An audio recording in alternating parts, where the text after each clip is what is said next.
창세기 2장 18절부터 25절까지 말씀을 한 절씩 교독하시겠습니다. 창세기 2장 18절부터 25절까지 말씀을 제가 먼저 한 절 읽고 교독하시겠습니다. 주 하나님께서 이르시되 남자가 홀로 있는 것이 좋지 못하니 내가 그를 위하여 합당한 조력자를 만들리라 하시니라.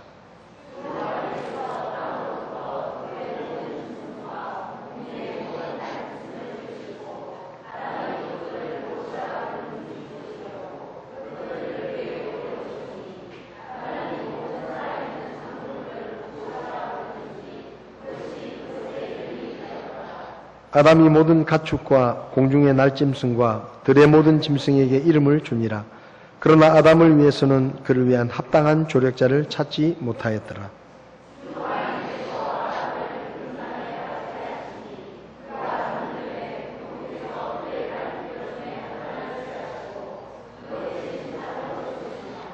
주 하나님께서 남자에게서 취한 그 갈비뼈로 여자를 만드시고 그녀를 남자에게로 데려오시니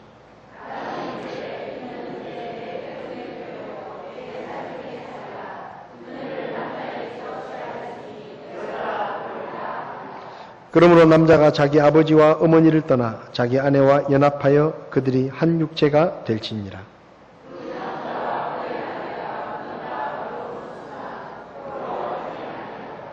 아멘. 서신처로 잠깐 기도하겠습니다.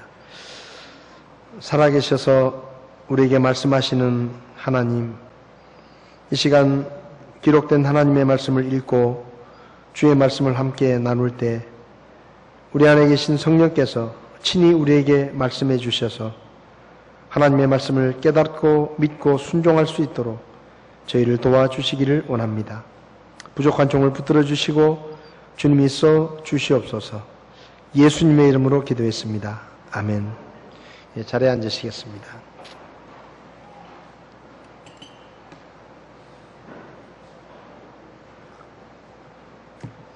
(5월은) 가정의 달로 이렇게 지키는 달입니다. 가정의 달의 마지막 주일에 가족 주일 예배를 드리는데 근래 신문이나 뉴스를 통해서 접하는 소식들을 들으면 가족이 뭔가 그런 생각이 들어요. 솔직하게 그런 생각이 듭니다. 사전을 보면 가족이라는 말을 이렇게 풀어놓았습니다. 부부를 중심으로 하여 그로부터 생겨난 아들, 딸, 손자, 손녀 등 가까운 혈육들로 이루어지는 집단 또는 그 구성원, 혼인, 혈연, 입양 등으로 이루어지며 대개 한 집에서 생활한다. 이렇게 이제 가족에 대해서 설명을 해 놓았어요. 가족이라는 말을 들으면 그 의미를 모르는 사람은 아마 아무도 없을 것입니다. 그런데 가정이나 가족을 우리가 올바로 이해하려고 하면 제일 먼저 알아야 될 게 뭔가 하면 이 가정이나 가족이라는 것이 사람의 생각에서 나온 것이 아니라 하나님께서 계획하시고 하나님께서 직접 가정을 이루고 가족을 이루어 주셨다는 것입니다.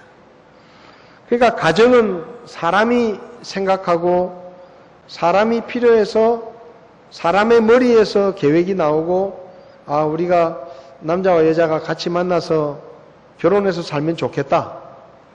그리고 또 아이들을 키우면 좋겠다. 그렇게 해서 가정이 시작된 것이 아니라 하나님께서 남자를 만드시고 또 여자를 만드시고 그 두 사람을 짝으로 맺어 주셔서 하나님이 만들어 주신 것이 가정이다라는 것을 제일 먼저 생각을 해야 이 가정이나 가족에 대해서 올바른 이해를 할 수가 있습니다. 하나님께서 이 세상을 만드실 때 사람을 제외한 모든 것들, 빛과 하늘, 땅과 바다, 또 해와 달과 별들, 또 각종 풀과 식물들, 나무들, 또 물고기와 날짐승들, 또 땅 위에 있는 가축들과 동물들을 만드실 때는 말로 만드셨습니다. 말로. 빛이 있으라. 그냥 말만 하니까 빛이 생겼어요.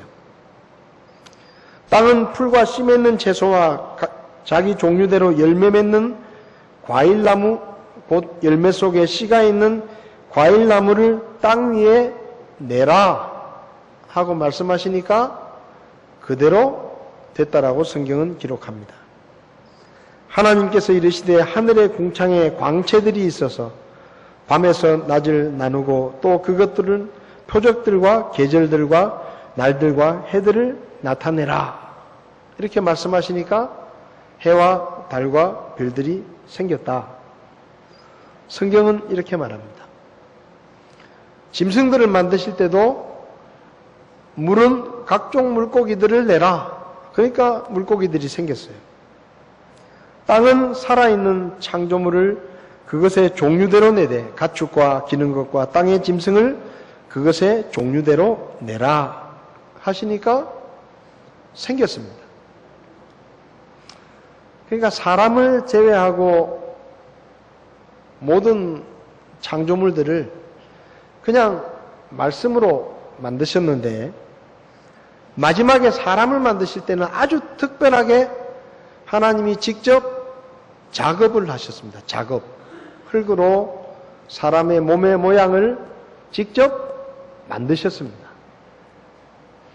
하나님의 형상과 하나님의 모양대로 사람을 만드시겠다. 그렇게 생각하시고 흙으로 사람의 모양을 얼굴과 팔과 다리와 몸통이 있는 그런 지금 사람의 모습을 말로 만드신 게 아니고 하나님께서 직접 손수 흙으로 빚어서 사람의 몸의 모양을 만드시고 그리고 그 코에 하나님의 생명의 생기를 불어 넣으셔서 최초의 사람인 아담이 만들어진 것입니다.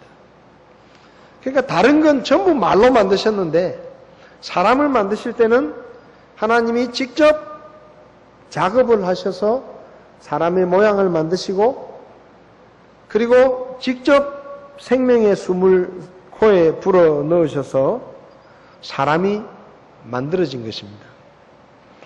그리고 아담을 에덴 동산에 두시고 하나님이 만드신 것들의 이름이 없었는데 아담에게로 그 생명체들을 데려다가 아담이 우리말을 안 썼겠지만 그때 무슨 언어를 썼는지 모르지만 아담이 저건 사자 그러면 그게 사자라는 이름이 된 거예요.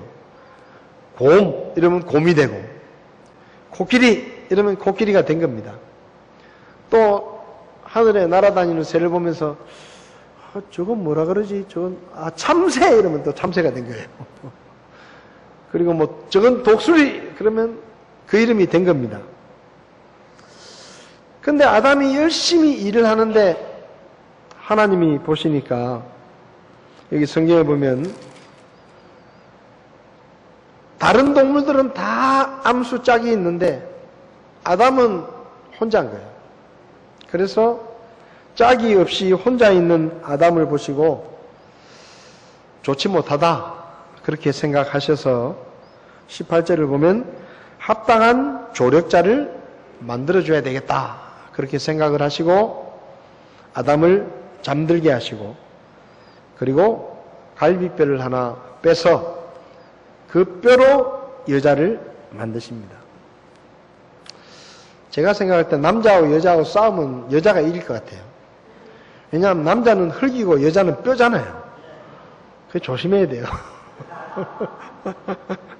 재료가 틀리잖아요. 재료가. 남자는 흙이에요. 그냥 이렇게 손만 대면 흙은 부서져요. 근데 여자는 뼈로 만들었어요. 뼈로. 그것도 갈비뼈로. 이게 왜 그렇게 만드셨는지 모르지만 어쨌든 남자는 흙으로 만드시고 여자는 뼈로 만드셨습니다. 그리고는 그 갈비뼈로 만든 여자를 데리고 아담에게로 데리고 오십니다. 그리고 데리고 오시니까 아담이 맹 짐승들만 보다가 자기하고 비슷하게 생기고 너무 예쁜 거예요. 그 첫눈에 반했겠죠. 첫눈에 반했으니까 내 뼈 중에 뼈요, 내 살 중에 살이다. 막 그냥 첫눈에 그냥 반한 거예요. 그래서 하나님께서 아담과 하와를 짝지어 주시고는 같이 살아라 그러시면서 최초의 부부, 최초의 가정이 시작된 것입니다. 여러분, 가정이라는 것은 사람이 계획하고 사람이 생각해서 만든 것이 아니라 하나님이 계획하시고 하나님이 직접 주례를 서셔서 최초의 가정을 이루게 하신 것입니다. 그리고 그 아담과 하와를 통해서 아이들이 태어나고 부모와 자식이 있는 완전한 가족이 만들어지고 그리고 인류가 퍼져나가게 된 것이죠.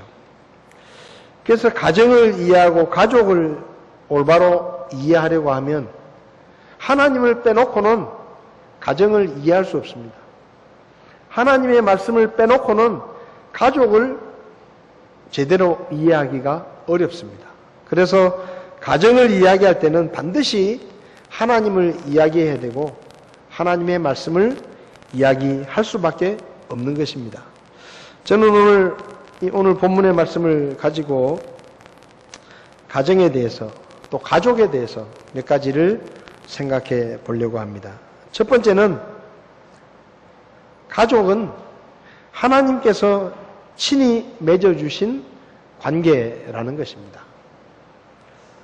사람들은 이 하나님의 계획을 잘 모르니까 가정을 하나님이 시작하셨다는 것을 잘 모르니까 오늘날 많은 사람들이 한 남자가 살다가 이런저런 여자들을 만나다가 마음에 드는 여자를 만나서 좋아하게 되고 사랑하게 되고 그리고 두 사람이 서로를 선택해서 결혼을 하고 부부가 되고 가정을 이루는 것이다. 이렇게 생각하는 사람들이 많습니다. 그러니까 자기가 좋아하는 사람을 선택해서 자기가 좋아하는 사람과 결혼을 하고 자기가 좋아하는 사람과 가정을 이룬다고 생각합니다. 그런데 성경을 보면 한 남자와 한 여자가 결혼을 하고 부부가 되는 것은 사람의 선택에 의해서 되는 게 아니라 하나님께서 짝지어 주셨기 때문에 부부가 되는 것이다 라는 것을 성경은 말씀하고 있습니다. 여기 22절에 그랬잖아요. 주 하나님께서 남자에게서 취한 그 갈비뼈로 여자를 만드시고 그녀를 남자에게로 데리고 오셨다라고 말합니다. 에덴 동산에 아담이 있고 아담의 갈비뼈로 여자를 만드셨는데 그냥 아무렇게나 내버려 두시고 뭐 알아서 만나겠지 하고 버려 두신 게 아니고 하나님이 여자를 만들어 가지고 그 여자를 직접 데리고 아담에게로 데리고 와서 소개팅을 시켜줬다는 겁니다. 소개팅을. 아담아, 여자다 여자. 마음에 드냐? 아담이 그냥 반해가지고 정신을 못 차리는 거예요. 그래서 둘이 사랑을 하고 부부가 된 겁니다. 여러분, 오해하지 마시기 바랍니다. 가족은 어쩌다가 우연히 만나서 아니면 내가 누구를 선택해서 가족이 되는 것이 아니라 하나님께서 계획하시고 하나님께서 만나게 하시고 하나님께서 짝을 지어 주셨기 때문에 가족이 되는 것입니다. 마가복음 10장을 보면 하나님께서 짝지어 주신 것을 사람이 나누지 못할지니라 이렇게 말씀합니다. 짝을 누가 지어준다고요? 하나님이 짝지어 주는 거예요. 그냥 내가 살다가 여러 여자들을 보면서 마음에 드는 여자를 선택하고 그 여자를 좋아하고 그 여자를 사랑하고 그래서 내가 그 여자와 결혼하기로 결정을 하고 그 여자도 나하고 결혼하기로 결정을 하고 둘이 선택해서 결혼을 해서 부부가 되는 게 아니고 그 만남 속에는 하나님의 뜻과 하나님의 역사가 있기 때문에 한 남자와 한 여자가 만나서 결혼을 하고 가족이 되는 거라는 이야기입니다. 어쩌다가 우연히 만나서 두 사람이 좋아하게 되고 사랑하게 되고 두 사람이 서로를 선택했기 때문에 부부가 되는 게 아니에요. 겉보기에는 그렇게 보이지만 그 안에는 하나님의 뜻과 하나님의 인도하심이 있다라는 말입니다. 오늘날 한때 사랑해서 결혼했는데 많은 부부들이 헤어져서 남남이 되는 것은 그들이 자기들이 부부가 된 것이 자기들의 선택이라고 생각하기 때문입니다. 내가 선택했기 때문에 함께 살다가 내가 선택한 것이 잘못된 선택이었다라는 생각이 들면 내가 선택한 거니까 내가 다른 선택을 할 수도 있다라고 생각하는 거죠. 결혼을 해서 부부가 되면 연애할 때하고는 많은 것이 달라집니다. 아무리 사랑하는 사람들이라도 결혼하고 부부가 되면 한 집에 살면 세상에서 제일 예쁘고 제일 멋져 보였던 그 여자가 그 남자가 이상하게 변합니다. 알지 못했던 단점이 막 보입니다. 마음에 안 드는 부분들이 보입니다. 연애할 때 보지 못했던 부족함도 보이고 약점도 보이고 연애할 때는 그렇게 나하고 잘 맞는 것 같았는데 결혼하고 나니까 그렇게 안 맞는 게 많아요. 그걸 연애할 때는 깨닫지 못하다가 결혼하고 깨닫는 거예요.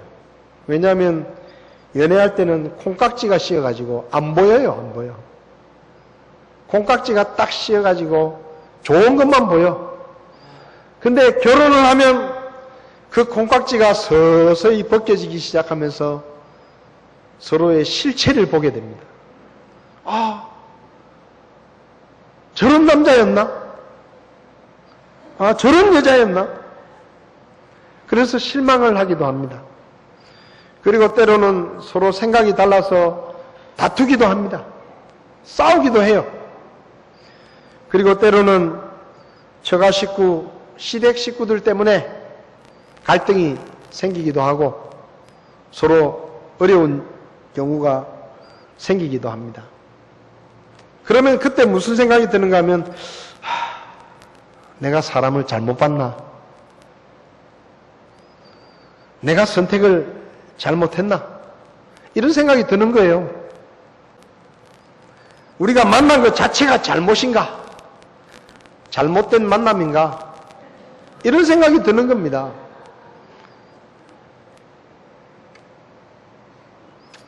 그런 생각이 들면 위험합니다. 우리의 만남이 잘못됐다라고 생각하면 굉장히 위험해요. 왜냐하면 그 다음 생각은 뭡니까? 내가 잘못된 선택을 했으니까 그 선택을 바꾸면 되지 하면서 이렇게 갈등하고 힘들게 사느니 차라리 헤어지는 것이 더 낫겠다. 그런 생각을 갖게 됩니다. 그런데요, 두 사람이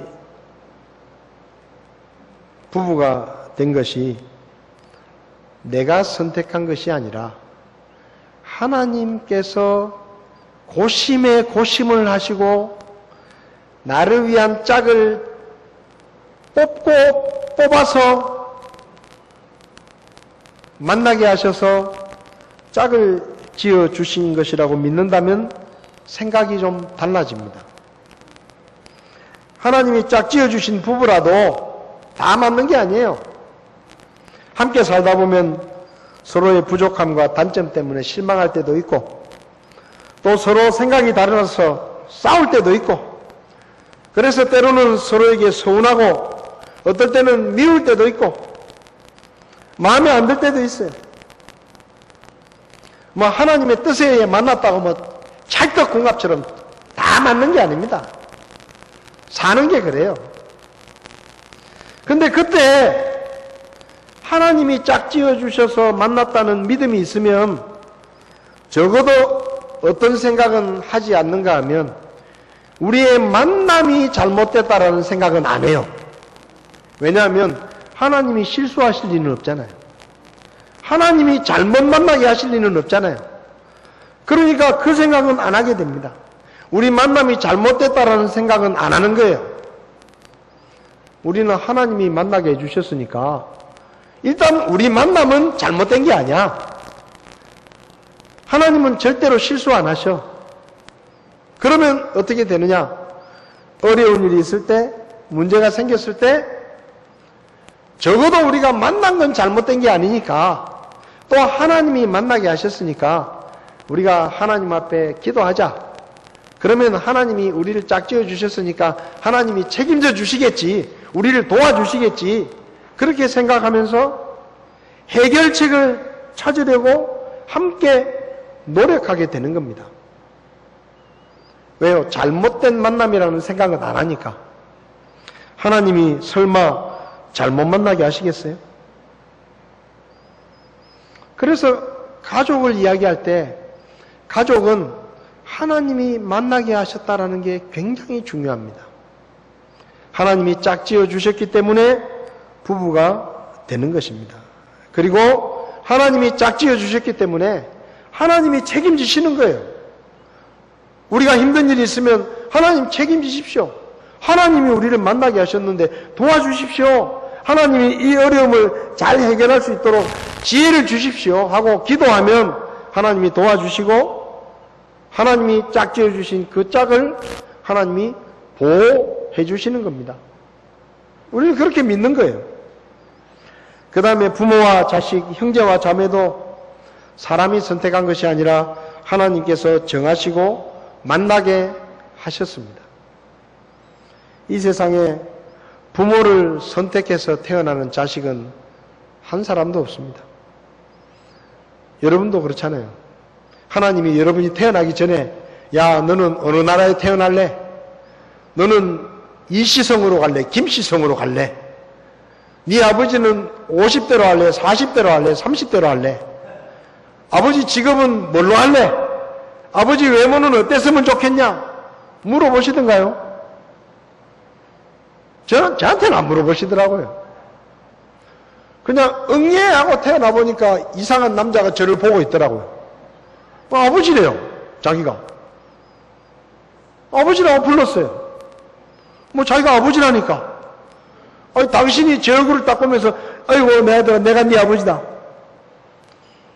뭐 제가 고른 것도 아니에요. 제가 선택한 거 아니에요.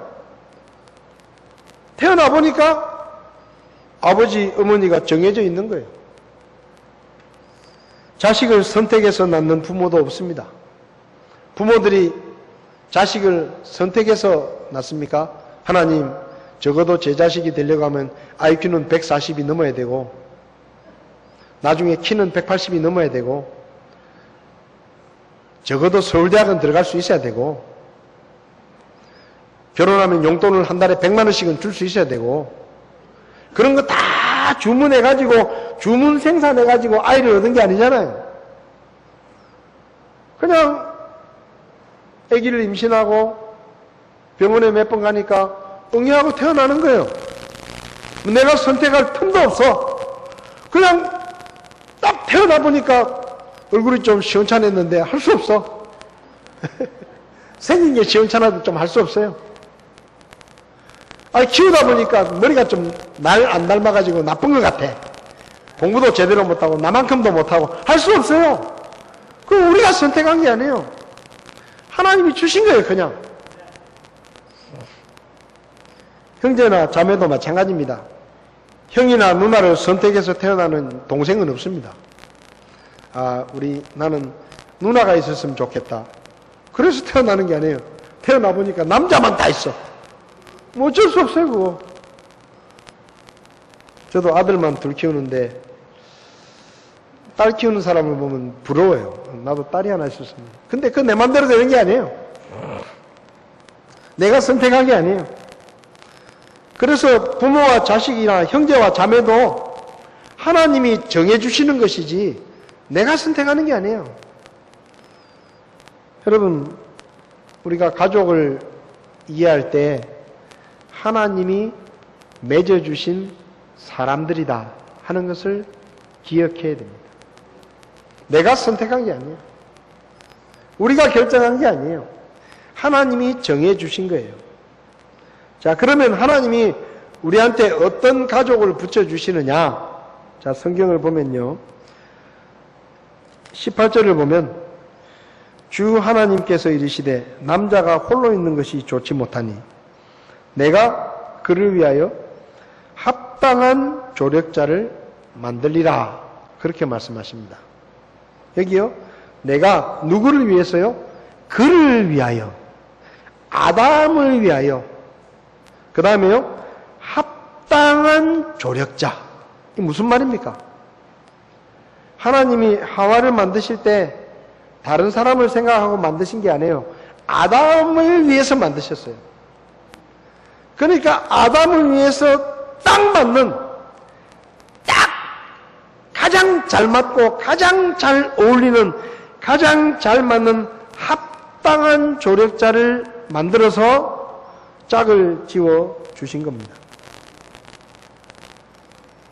아담에게 있어서 하와는 가장 잘 맞고 아담에게 가장 잘 어울리고 아담에게 가장 적합한 조력자였습니다.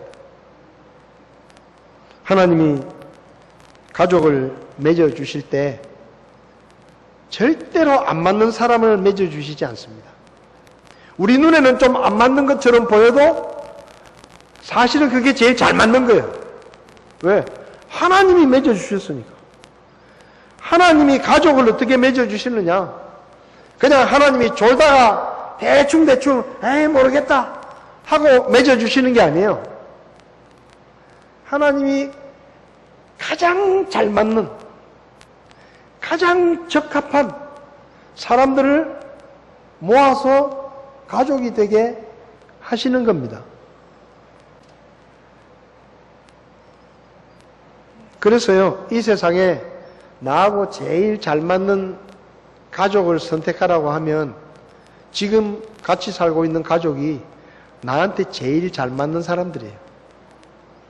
물론 가끔은 안 맞아도 이렇게 안 맞나 생각이 들 때도 있지만 그래도 하나님이 골라주셨기 때문에 그래도 하나님이 이 세상에서 제일 잘 맞는 사람을 골라준 게 그 모양이에요. 할 수 없어, 그거는. 하나님이 나한테 제일 잘 맞는 사람을 딱 찍어서 붙여주신 거예요. 그게 가족이에요. 그래서 우리는 가족을 어떻게 생각합니까? 가족이라는 게 아주 특별합니다. 가족은요, 다른 사람하고 바꾸거나 다른 사람이 대신할 수가 없어요. 남편이 아무리 능력이 부족하고 돈을 많이 벌어오지 못한다고 해도 옆집의 남편과 바꿀 수는 없는 겁니다. 그렇잖아요. 옆집 가가지고 야, 우리 좀 바꾸자. 그럴 수 있습니까? 아내가 음식을 잘 못하고 잔소리가 많다고 옆집 아내하고 바꿀 수는 없는 거잖아요. 맞잖아요. 아버지가 아무리 부족하고 못났더라도 나를 낳아주신 아버지를 다른 사람으로 바꾸거나 다른 사람이 그 자리를 대신할 수가 없는 거예요. 그게 가족입니다. 나를 낳아주신 어머니가 늙고 병들어서 약해졌다고 다른 사람이 그 자리를 대신하거나 다른 어머니하고 내 어머니를 바꿀 수 있는 게 아니라는 말입니다. 왜요? 하나님이 나한테 가장 잘 맞는 가족을 붙여주셨기 때문에 그 가족은 다른 사람하고 바꾸거나 다른 사람이 대신할 수 없는 거예요. 내가 낳은 아들이 머리가 좀 안 좋고 몸이 좀 불편해서 온 가족들이 돌봐야 된다고 다른 집에 건강한 아들과 내 아들을 바꿀 수 있습니까? 못 바꿉니다. 내가 낳은 딸이 말을 안 듣고 마음에 안 든다고 다른 집 딸하고 바꾸거나 다른 아이로 대신할 수 있습니까? 그렇지 않습니다. 그래서요, 사람이 가장 슬플 때가 언젠가 하면 가족을 잃었을 때입니다. 가족을 잃었을 때. 왜 아버지가 돌아가시면 남의 집 아버지가 돌아가신 것보다 더 슬프죠? 가족이니까. 가족이니까. 왜 친구 아들이 죽었다는 이야기를 들었을 때보다 내 아들이 교통사고 나서 병원에 누워있을 때 더 슬프죠? 자식이니까. 가족이니까. 가족은 하나님이 친히 맺어주신 관계이기 때문에 다른 사람하고 바꿀 수도 없고 다른 사람으로 대신할 수도 없는 것입니다. 그래서 가족은 세상에 하나밖에 없어요. 내 아들은 세상에 하나밖에 없어요. 저에게 큰아들도 세상에 하나밖에 없고 작은 아들도 하나밖에 없습니다. 세상의 아이들이 천지지만 그 모든 아이들 중에 제 자식은 한 사람이에요. 둘이 아니에요. 우리는 종종 가족이 너무 편하다고 해서 가족에 대해서 함부로 말하거나 함부로 대할 때가 있습니다. 다른 사람의 남편에게는 그렇게 깍듯하게 예의를 갖추고 친절하게 대하는 남편이 정작 자기 아내에게는 함부로 말하고 예의도 없고 함부로 대하는 경우가 많습니다. 다른 사람의 남편에게는 그렇게 상냥하게 말하고 부드럽게 말하고 이해심도 넓은데 정작 자기 남편에게는 함부로 말하고 이해하지도 못하고 잔소리만 하는 그런 아내들도 많습니다. 남의 아버지나 남의 어머니에게는 그렇게 인사도 잘하고 말도 공손하게 하고 대들지도 않으면서 주는 대로 먹으면서 자기 아버지 어머니에게는 함부로 말하고 짜증을 내고 인사도 안 하고 반찬 투정을 하고 대들고 그런 자식들이 많습니다. 남의 자식들에게는 그렇게 친절하고 부드럽고 너그러우면서 정작 자기 자식에게는 불친절하고 함부로 말하고 상처를 주고 강압적이고 인색한 부모들이 많이 있습니다. 여러분 한번 생각해 보십시오. 이거 남의 얘기가 아닙니다. 남편 되시는 분들, 아버지 되시는 분들 한번 생각해 보세요. 친구 아내에게 여러분들이 어떻게 대하십니까? 여러분 친구 아내를 만났을 때 얼마나 부드럽게 대하십니까? 얼마나 말을 조심하십니까? 함부로 하시나요? 그렇게 안 하잖아요. 근데 왜 집에서는 내 아내에게는 함부로 말하고 상처를 줍니까? 아내나 어머니도 한번 생각해 보세요. 친구 남편을 만났을 때는 얼마나 상냥하게 교양 있게 말합니까? 친구 남편을 만난다 그러면 옷도 갈아입고 머리도 한번 더 보고 화장도 하고 꾸미기도 하고. 근데 내 집에 있는 내 남편 앞에서는 왜 그렇게 잘 안 됩니까? 부시시 해가지고 그냥 왔어? 그렇잖아요. 여기 부모님을 모시고 있는 분들 한번 생각해 보세요. 다른 친구 아버지나 어머니에게 여러분이 어떻게 대합니까? 짜증냅니까? 말 한마디 하면 열마디로 대꾸합니까? 인사 안 하고 그냥 건방지게 대합니까? 그렇게 안 하잖아요. 근데 왜 집에 있는 부모님들에게는 별것도 아닌 거 가지고 짜증내고 말 한마디 하면 두 마디 세 마디 덧붙여서 대꾸하고 대들고 찡그리고 불친절하고 왜 그렇게 하냐 말이에요. 무엇이 중한디? 무엇이 중한디? 아니, 남의 아내가 중요합니까? 내 아내보다? 내 남편보다 다른 사람의 남편이 더 존중해야 돼요? 내 자식보다 남의 자식이 더 귀합니까? 아니, 뭐가 귀하냐 말이에요. 근데 왜 우리가 거꾸로 하느냐 이 말이에요. 거꾸로. 남의 아내나 남편에게보다 여러분의 아내와 남편에게 더 친절하게 대하십시오. 더 예의를 갖추십시오. 더 존중해 주십시오. 그게 옳은 거예요.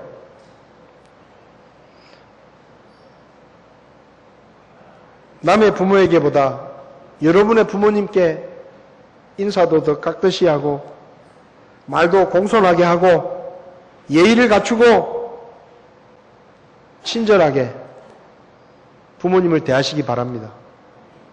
그게 맞잖아요. 남의 부모한테는 그렇게 잘하면서 왜 내 부모한테는 함부로 합니까? 그건요, 잘못하는 거예요. 남의 자식들에게보다 여러분의 아들과 딸에게 더 친절하고 더 부드럽게 말하고 더 존중해주고 더 너그럽고 더 관대하게 대해 주십시오. 밖에서는 그렇게 관대한 사람이 왜 집에서는 그렇게 인색합니까?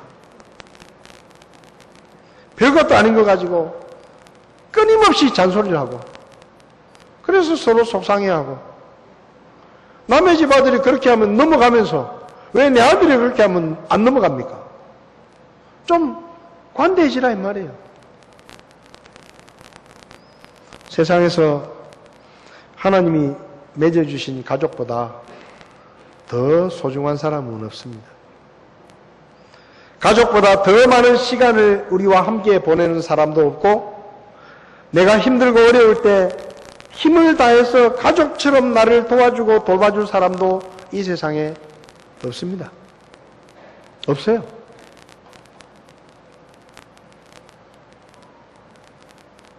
그래서 우리에게 가족이 소중한 거예요.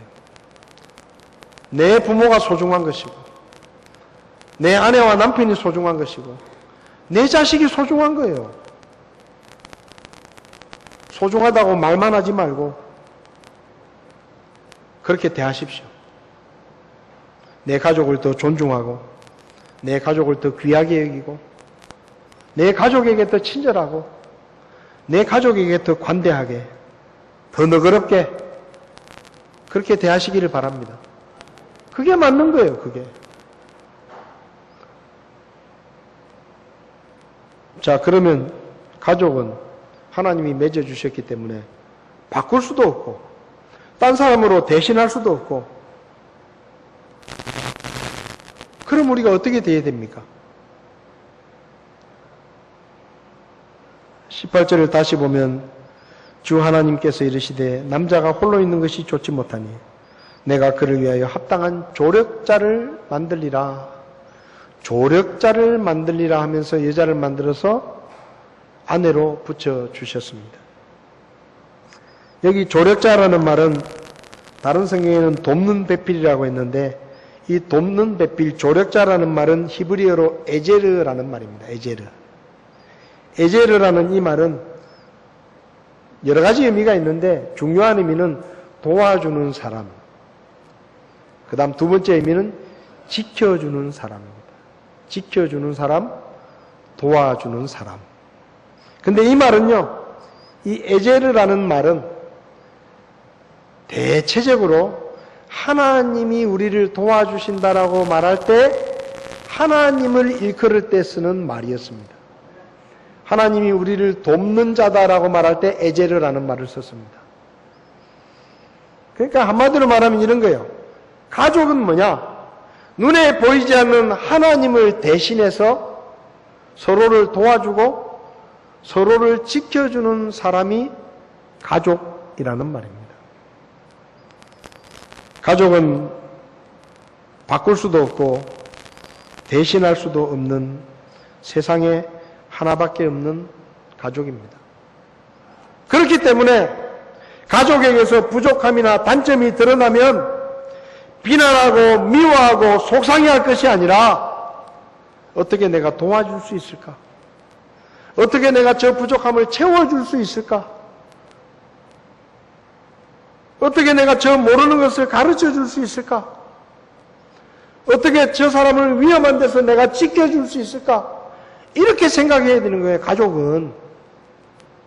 왜요? 아니, 바꿀 수도 없고 대신할 수도 없는 제일 소중한 사람인데 부족하면 비난하고 욕하고 판단하고 그렇게 하면 안 돼요. 부족한 게 보이면 내가 어떻게 도와줄 수 있을까? 가족이잖아요.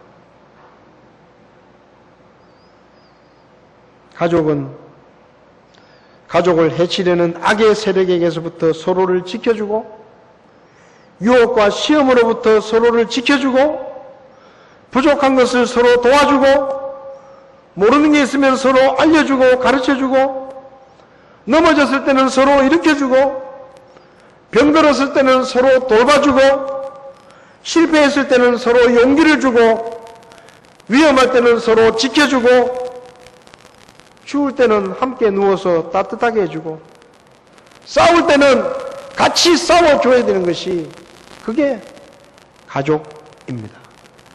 우리는 이거 보잖아요. 집에 형제가 둘이 있는데 맨날 싸워.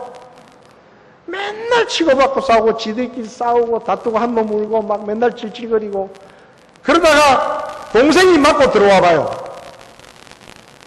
동생이 맞고 들어오면 어떻게 합니까?